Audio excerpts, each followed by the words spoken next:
Hi friends, ఈరోజు ఆకాశంలో చందమామ ఎంత అందంగా ఉన్నారో చూసారా?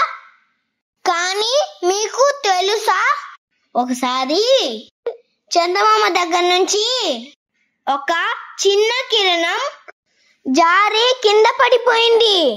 అప్పుడు ఏం జరిగిందో చూద్దామా? అనగనగా ఆకాశంలో చందమామ తన వెన్నెల కిరణాలతో ఆడుకుంటూ ఉన్నాడు. చుట్టూ నక్షత్రాలు మెరిసిపోతూ నవ్వుతున్నాయి.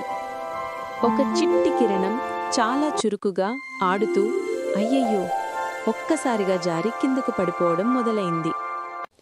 ఆ కిరణం అడవిలో పడగానే అక్కడ ఒక్కసారిగా చీకటి వ్యాపించింది. అడవి నిశ్శబ్దంగా భయంకరంగా మారింది. అక్కడ ఉన్న ఎలుగుబంటి, నక్క ఇద్దరూ గబగబా చుట్టూ చూస్తూ భయపడ్డారు.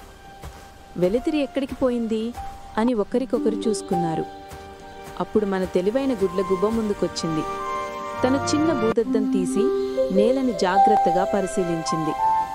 ఇదిగో చూడు, మెరుస్తున్న అడుగుజాడలు అని చెప్పి దారి చూపించింది.